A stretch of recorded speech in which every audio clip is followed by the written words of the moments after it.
Hi, my name is Christopher Malcolm, and welcome to Movable Canvas, where we talk about the movies, and we talk about what makes a good movie into a great film. Alfred Hitchcock may very well be the greatest film director to have ever lived. He's certainly the best known.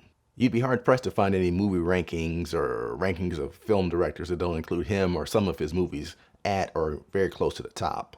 He's one of the rare filmmakers who was able to achieve both critical acclaim and box office success. His name is synonymous with suspense. Whether it be Psycho or Vertigo, Notorious or Strangers on a Train, either version of The Man Who Knew Too Much, or a little nature movie called The Birds, Alfred Hitchcock truly earned the title Master of Suspense. But when someone's so successful, you always have to ask yourself the question, which masterpiece is his greatest masterpiece? Well, in the words of Ray Hudson, trying to do that is just about as pointless as trying to nail jello to the ceiling. I mean, really, if you try to ask 12 different experts that exact question, you get 12 very distinct and very definitive answers. Some may say Psycho, despite the fact it is Hitchcock's version of a low-budget indie film.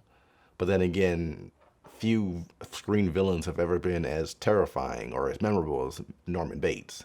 Vertigo's picked up a lot of momentum as of late, mainly because it's the perfect kind of symbiosis between Hitchcock's skill as a filmmaker and his own personal neuroses. My own personal favorite from his catalog has always been Notorious. Cary Grant, good. Ingrid Bergman, good. Plus, it probably has the greatest stairwell crane shot you'll ever see in the history of cinema. Plus, a pitch-perfect ending. Yet, when Friday night rolls around and I'm looking for a kind of dependable thriller to watch, I find myself time and time again going for another Hitchcock-Cary Grant collaboration, North by Northwest. Now, whether Hitchcock himself will be happy with my preference, well, that's a matter of debate. Having made the film just after the much more serious Vertigo and just before Psycho and the Birds, Hitchcock himself never really thought of North by Northwest as more than just kind of your standard popcorn filler. That's not to suggest that he didn't put his whole heart and soul into the movie or make a great film. If you're an artist for any period of time, eventually you'll have a point in your career where you'll have a certain success, and you'll have to ask yourself the question, why that one? As a true artist, which is a title that would definitely apply to Alfred Hitchcock, you're always trying to push your boundaries. You're always trying to create better and better work. You're always trying to reach for more. You're trying to dig deeper, really find the truth. Of course, movie studios have completely different motivations. They want to make money. Despite any lip service they may offer, most studios really only care about the bottom line. How much money did the movie cost and how much did it make? And how can I, as an executive, leverage that success to either further or in some case just preserve my career? There's nothing evil about this. It's just simple self-preservation. As a result, even the most gifted filmmakers usually end up in a one for you, one for me situation, where in exchange for doing a movie I really, really do care about, you do another that you don't care about so much, but it'll put butts in the seats. Now, if you know anything about Alfred Hitchcock, from the silent films all the way up to the TV projects, you know that murder and mayhem and a dark sense of humor are really right up his alley. Yet by becoming such a commercial success, North by Northwest became something of a yardstick against which to measure all of his projects. On one hand, you want to see your project succeed. On the other hand, it can be a double-edged sword. All of which begs the question, what defines the success of a movie?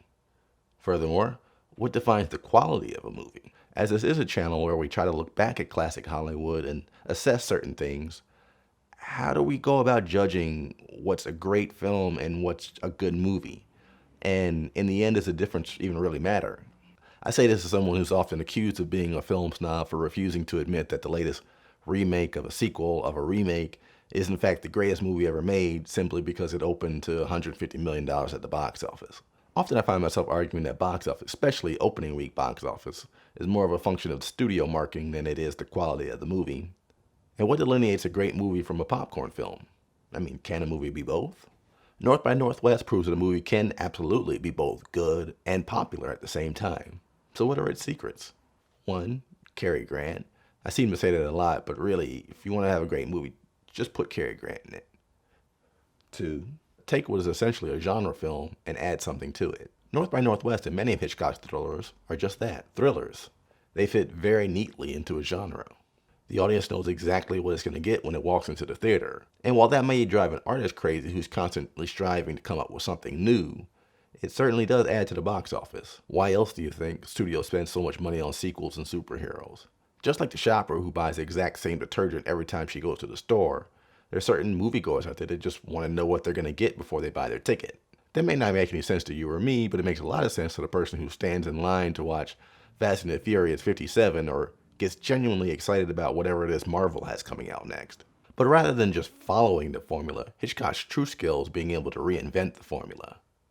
The setup for North by Northwest is simple. The Madison Avenue ad man is kidnapped on a case of mistaken identity, and murders, chases, and action scenes ensue. Exactly what you'd expect from a thriller. But then Hitchcock takes that setup and applies on top of it his own flair for camera angles, meticulous set decoration, and kind of a dark sense of humor, and makes the movie really his own. The script was by Ernest Lehman, who wrote everything from Sabrina to West Side Story to Who's Afraid of Virginia Woolf. If you want to see great screenwriting, have a look at the scene on the train between Cary Grant and Eva Marie Saint. Never before or since has anyone been so adept at turning dialogue into foreplay. James Mason and Martin Landau as a criminal pairing. 60 years later, critics are still debating exactly why it is that Leonard is so protective of his boss. And if nothing else, after seeing the film, you'll never look at Crop Dusters or Mount Rushmore the same way again. So what is it that North by Northwest has that other popcorn movies don't? What is it that makes it a classic film instead of just a way to spend 2 hours of your time? Well, it's Alfred Hitchcock, of course, and a cast and crew with more than enough talent and creativity to take a genre film and elevate the game. So what do you think? What's your favorite Alfred Hitchcock movie? And which one of his films do you usually reach for on a Friday night when you want to watch something really good? Feel free to leave your thoughts in the comment section below. I'd love to hear from you. And if you like this kind of content, be sure to hit the subscribe button. And thank you for watching Movable Canvas, where every week we talk about what makes a good movie into a great film.